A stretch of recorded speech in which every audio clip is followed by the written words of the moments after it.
What up, board lords, gamer go crazies? Today I want to talk about Insanity Warlock and you. Specifically, kind of similar to the Odin video I did recently, talking about the options you can have to build a deck that works for you. Insanity Warlock currently has, well, in general, Insanity Warlock's kind of coming back into the meta as a pretty dominant deck. With the mage nerfs, it's actually becoming a little bit more frequently viable since mage doesn't just crap all over it. With this deck, there's currently three very different versions though. They all kind of do the same thing. They all play crescendo a bunch to win. But there's a Frost DK version, an Unholy DK version, and Sandy just plain I don't run any DK cards version. Now, let's talk about the differences real quick and what these decks are good at. The Insanity version, the Unholy version is really good at fighting for board early. I've noticed. I played with these three decks quite a bit, and this one is pretty nice at just being able to play like a Dread Handler and Party Fiend, and you just have the early game board, like no big deal. And since you have the corpses from that, you can then play Soul Searching, which is the main reason you're winning 2 blood. Now, Soul Searching, I've heard people say like the only thing you want to hit off of this is Crescendo, and that's kind of true. But you can also hit Tidepool People, which is like another Crescendo. You can hit another Encroaching Insanity, which can be really good if you have like a Void Virtuoso and are okay with taking like 80 damage because it makes your opponent take 30, which is lethal. You can even hit a second Fizzle if you know the game's going really long or just need that extra little oomph. But I've hit a second Pop Gar and then played 2 Pop Gars and played like 16 damage with the Slimes for 0 mana. That was really cool. There's quite a few things you can hit from it, and it's also just 2 mana discover from your deck. So Soul Searching, I think it's definitely worth considering. I've seen a lot of people play around with different deck lists of the Unholy Insanity deck, and it's definitely it's in development. Let's say it's being worked on. I do think that this list is playable as is, but it's getting better. I think right now it's kind of the worst list. But if you're in a meta where you simply need to play Crescendo as many times as possible and need to not lose super early, I think this is fine.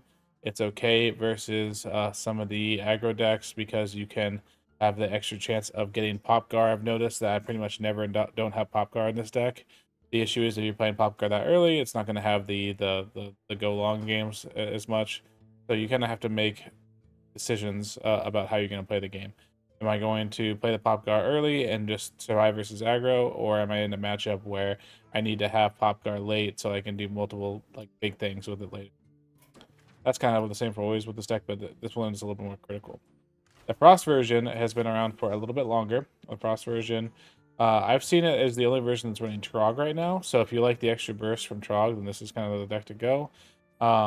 This runs quite a few different cards. It runs Soul Freeze twice because it synergizes with Slippery Slope. Soul Freeze plus Slippery Slope will freeze 4 things, and then you draw 4 cards. That's pretty good for 3 mana. It's basically good enough to where you don't have to run Eat the Imp, which some people find to be a little bit annoying, and you're not having to run like anything to keep yourself up like with any early board presence. You're not running the 1 mana 3/3 basically the new Imp Party Fiend. Yeah, you're not running Party Fiend in this deck because you just don't need the early game as much, but you still do have a Dread Handler, which is kind of nice. The issue with this deck is that it is like the cons with this deck is that it is a little bit weak versus well,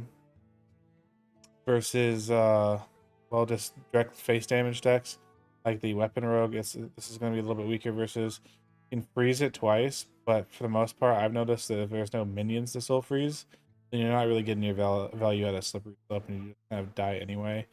But at the same time, you do have a Trog Jump Towser, which does a lot of heavy lifting with this deck.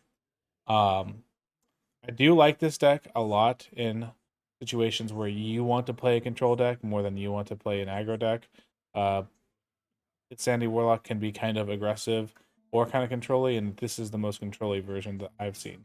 The only thing that I would change about this deck list, depending on your individual meta, is if you're running into a lot of Dungar or a lot of big minion type effects, big shamans, definitely consider changing one of these cards for a reverb. I would even consider cutting like a lot of this stuff is kind of cuttable. You could cut it down to just one soul freeze if you really want to, one slippery slip if you really wanted to, which kind of weakens the deck. So I'd say maybe just go to one Trog is probably the safest thing. At one Trog, but run a reverb, something like that. You can also kind of get away with not running domino effect, but the nice thing about soul freeze is that soul freeze will set up a domino effect over time.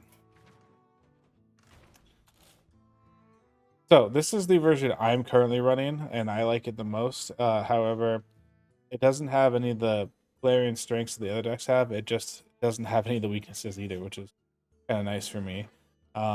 This deck also, I feel like I have the most life total when I play it because we're running Thorn Veil Tentacle and we're teching in one Soul Freeze because there are a lot of decks that go wide.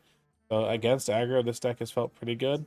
Not quite as good as Frost, but the mid-rangey decks, I also feel like I have more life versus, so it's kind of a little trade-off. Slightly better versus mid-range, slightly weaker versus aggro. Okay. The video loading in the background, I forgot about. Anyway, jump scares aside. This is the cleanest list so far. It relies on Eat the Imp for quite a bit of draw, so setting up a Party Fiend on 1 and to Eat the Imp on 2 to draw basically your whole hand makes a lot of sense. The general game plan with these decks, as always, is going to be the same Mulligan. You can keep Miracle Salesman, but you're mostly looking for your Baritone Imp, your Crescendo, and your Popgar. I'm at the point now where I'm just keeping Popgar versus everything. I do also like keeping Craze Conductor on coin. Craze Conductor on 3 if you can get any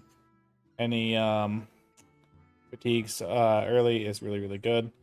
If you're playing against aggro, you may consider keeping a soul freeze or a domino effect as long as your hand can still kind of do.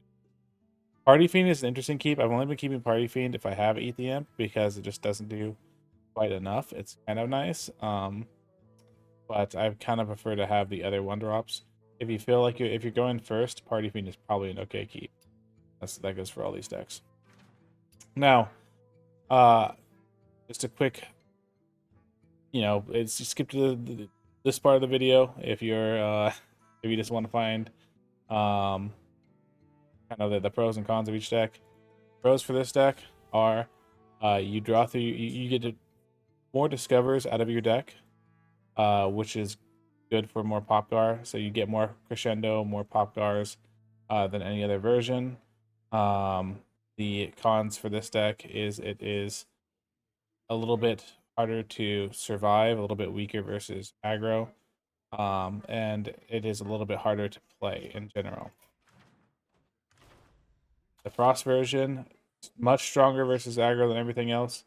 A little bit, the cons are that it's a little bit weaker versus decks that don't play minions, a lot weaker versus decks that don't play minions, and relies pretty heavily on Trog to win in those situations.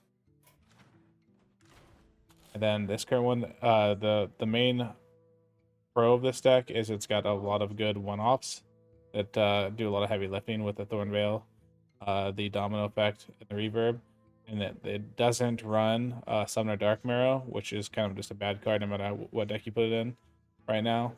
And the cons of this deck is it doesn't have any of the super favorable matchups that the other decks previously had. It has a lot of 60% feeling matchups where you feel like you win a lot of stuff, but don't have a lot of like super favored matchups. All of these decks are good versus control, but this one is about more average. It doesn't strongly beat aggro. It doesn't super dominate any specific type of control deck. So anyway, that's the video. I hope this helped, and I'll talk to you guys later. Thank you guys so much for watching. If you like this video, just know that these videos come directly from questions I get in chat, and if they happen enough, I make a video about them. Thanks for watching. Surprise, second outro. Also, I stream every day on twitch.tv/MakaiaTime. Subscribe.